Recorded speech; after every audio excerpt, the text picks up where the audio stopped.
रूस और यूक्रेन के बीच भले ही युद्ध हथियारों से लड़ा जा रहा है, लेकिन रूस को नुकसान पहुंचाने के लिए यूक्रेन के समर्थन में यूरोपीय देश लगातार आर्थिक घेराबंदी कर रहे हैं। अब G7 ने यह साफ कर दिया है कि रूस को पेमेंट रूबल में नहीं करेंगे।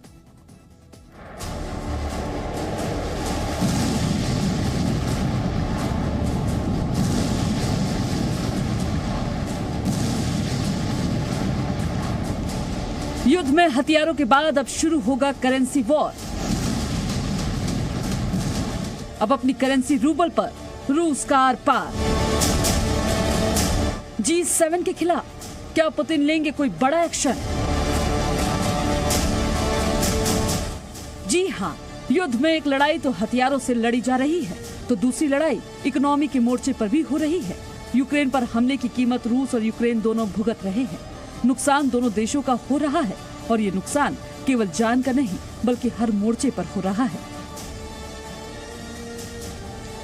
दुनिया भर से पाबंदी की मार झेल रहे रूस की करेंसी रूबल में अब तक भारी गिरावट आ चुकी है। ऐसे में रूबल को मजबूती देने के लिए रूस ने एक रणनीति बनाई, लेकिन अब वो रणनीति फेल होती दिख रही है। दरअसल रूस ने G7 के देशों के सामने गैस की सप्लाई के बदले रूबल में पेमेंट करने की मांग की थी, लेकिन अब G7 ने ऊर्जा आयात के लिए रूबल में भुगतान की रूस की मांग को खारिज कर दिया है। जर्मनी के ऊर्जा मंत्री रॉबर्ट हेबेक का कहना है कि G7 के सभी ऊर्जा मंत्री इस बात से पूरी तरह सहमत हैं कि रूस से ऊर्जा संसाधन के आयात के लिए रूबल में भुगतान करना मौजूदा अनुबंधों का एक तरफा और स्पष्ट उल्लंघन होगा। जर्मनी के ऊर्जा मंत्री रॉबर्ट हेबेक यहीं नहीं रुके।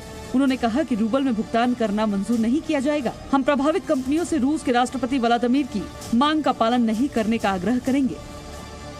हेबेक ने G7 देशों के ऊर्जा मंत्रियों के साथ एक ऑनलाइन बैठक के बाद ये बातें कही। हालांकि G7 के फैसले के बाद रूसी ने कड़ी प्रतिक्रिया दी है। रूसी प्रवक्ता दिमित्रो पेस्कोव ने कहा, हम स्पष्ट रूप से मुफ्त में गैस की आपूर्ति नहीं करेंगे, मतलब रूबल में पैसे नहीं मिलेंगे तो बात और बिगड़ सकती है। इससे पहले स्लोवेनिया के प्रधानमंत्री जेनिस जानसन ने कहा था कि मुझे नहीं लगता कि यूरोप में कोई जानता भी है कि रूबल कैसे दिखते हैं। कोई भी रूबल में भुगतान नहीं करने वाला। मतलब साफ है कि यूरोपीय देशों की ओर से रूस की घेराबंदी जारी है। यूक्रेन पर हमले के बाद दुनिया के कई देशों ने, खास तौर पर यूरोपीय देश और अमेरिका ने रूस पर कड़े प्रतिबंध लगाए। इसका असर ये हुआ कि रूस की करेंसी में ऐतिहासिक गिरावट आई और दुनिया भर में रूबल की साख घटी। पुतिन गैस की पेमेंट रूबल में करवाकर फिर से रूबल को मजबूती और उसकी विश्वसनीयता बढ़ाना चाहते थे।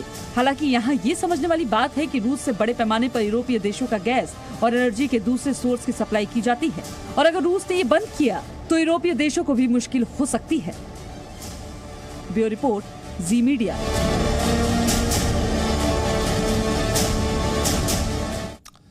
तो आज युद्ध का 34वां दिन है। युद्ध खत्म होने के कोई आसार अब तक नजर नहीं आ रहे। पूरे यूक्रेन में तबाही के निशान हैं। इस युद्ध में रूस को भी काफी नुकसान हुआ है, लेकिन इससे यूक्रेन जो तबाही हुई है उससे यूक्रेन कई दशक पीछे चला गया।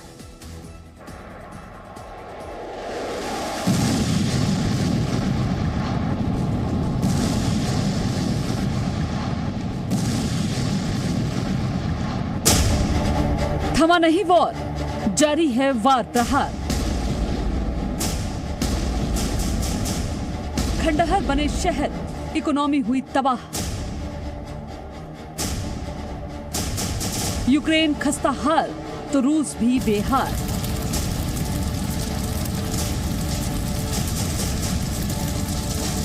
आज युद्ध का 34वां दिन है।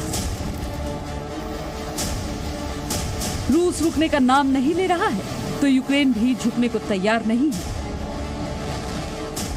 लगातार रूसी हमले से यूक्रेन की इकोनॉमी पूरी तरह से तबाह हो चुकी है।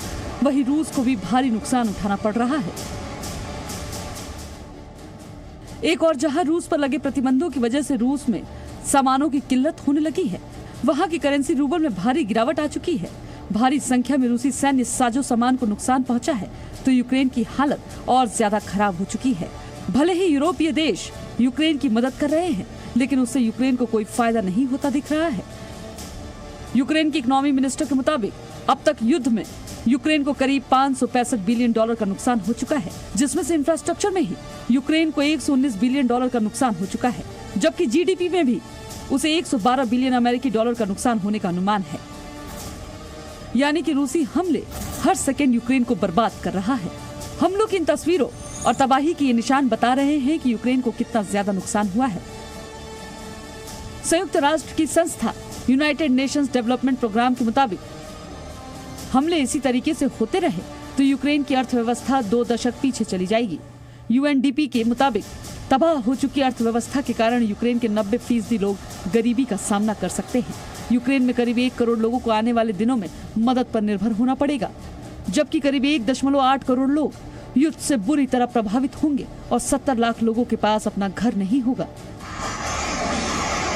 यूक्रेन पर लगातार रूसी हमले से वहां कारखाने बंद हैं, खेती बंद, 35 लाख से ज्यादा लोग पलायन कर चुके हैं। अंतर्राष्ट्रीय मुद्रा कोष के मुताबिक यूक्रेन की अर्थव्यवस्था 35% तक गिर सकती है।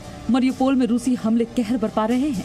वहां हवाई अड्डे और बंदरगाह बंद पड़े हैं, जिससे यूक्रेन से होने वाले एक्सपोर्ट में भारी गिरावट देखने को मिली है। इस युद्ध में अब तक यूक्रेन के कई बंदरगाह और एयरपोर्ट पूरी तरह से तबाह हो चुके हैं। दरअसल रूस भी जानबूझकर यूक्रेन की इकोनॉमी पर ज्यादा चोट कर रहा है, जिससे कि यूक्रेन जल्द से जल्द हार मान ले। न केवल यूक्रेन की इकोनॉमी की हालत खराब है, बल्कि इस युद्ध में यूक्रेन को भारी सैन्य नुकसान भी पहुंचा है। रूस के रक्षा मंत्रालय की ओर से जारी ताजा आंकड़ों के मुताबिक अब तक यूक्रेन के 123 एयरक्राफ्ट, 74 हेलीकॉप्टर, 309 यूएवी, 1721 टैंक और दूसरी विशेष गाड़ियां, 172 multi launch rocket system, 721 field artillery और मोटार, 1568 विशेष सैन्य गाड़ियां तबाह हो चुकी हैं। युद्ध के 34वें दिन भी रूसी हमले जारी हैं। यूक्रेन भी लगातार जवाबी कार्रवाई कर रहा है, लेकिन समस्या ये है कि युद्ध यूक्रेन की जमीन पर हो रहा है, तो नुकसान भी सबसे ज्यादा यूक्रेन को ही उठाना पड़ेगा, चाहे वो नुकसान आर्थिक हो या सैन्य या जान की। ब्यूरो रिपोर्ट, जी मीडिया।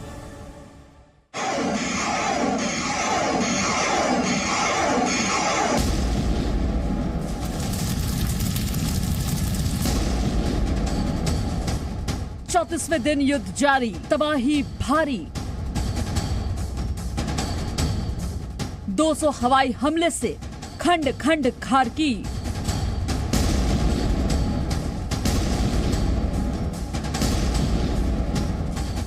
मिशन इस्तांबुल से निकलेगा हल।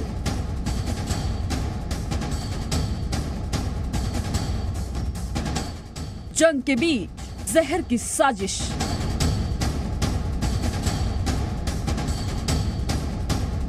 पुतिन ने अपना प्लान बदल दिया।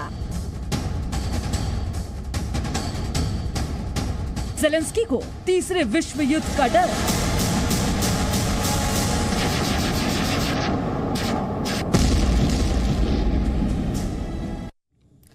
तो आज युद्ध का 34वां दिन है और रूसी हमले यूक्रेन पर लगातार जारी है।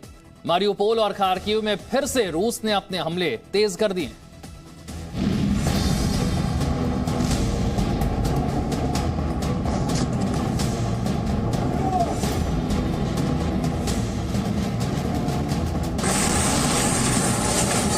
हर तरफ तबाही, जीतने के जुनून में जिंदगी की हार। जो शहर थे वो अब खंडहर बन चुके हैं। कहानी कुछ ऐसी है, सड़कों पर अब लोग नहीं बल्कि तबाही मचाते टैंक दौड़ते दिख रहे हैं। ये तस्वीर मरियुपोल से आई है। शहर लगभग तबाह हो चुका है, लेकिन वार और पलटवार अब भी जारी है। मरियुपोल में रूस के सैनिकों अजोव मिलिटेंट से सीधी टक्कर मिल रही है। वो रूस के टैंकों को निशाना बना रहे हैं। रूस की सेना हर शहर और यूक्रेन के चप्पे चप्पे पर अपना कब्जा जमाने के लिए लगातार गोलीबारी कर रही है। निशाना चाहे सड़क पर लगाना हो या फिर गहरी खाई में, रूसी सेना कोई मौका नहीं छोड़ रही। रूस के रक्षा मंत्रालय ने एक वीडियो जारी किया है जिसमें रूसी सेना यूक्रेन की सेना के एक टारगेट को तबाह करती दिख रही है। मरियुपोल को पूरी तरह तबाह करने के बाद रूस की सेना के निशाने पर खार्किव है। एक के बाद एक हमले से शहर अब खंडहर में तब्दील होता जा रहा है। खार्किव के गवर्नर ने दावा किया है कि रूस की सेना ने पिछले 24 घंटे में शहर पर 1-2 नहीं बल्कि 200 से ज्यादा हवाई हमले किए हैं। खार्किव में रूस की सेना के निशाने पर स्कूल भी है। तबाही के बाद इन स्कूलों में सिर्फ मलबा ही रह गया है।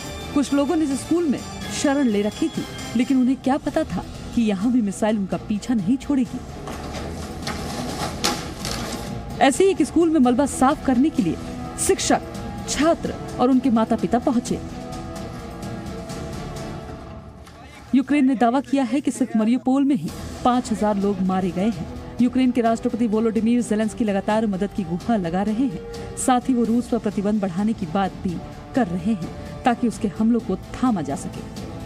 Відштовхують від Києва. Проте все ж зарано говорити про безпеку в цій частині нашої області. Бойові дії тривають. Російські війська утримують під своїм контролем північ Київщини, мають ресурси і живу силу. Намагаються відновлювати розбиті підрозділи. यूक्रेन को दुनिया भर से मदद मिलने का सिलसिला भी जारी है। फ्रांस की तरफ से फायर फाइटिंग और रेस्क्यू इक्विपमेंट की एक खेप यूक्रेन पहुंची है। Bureau report, ji media. Presenting B News app, available on Google Play and App Store. Download it now.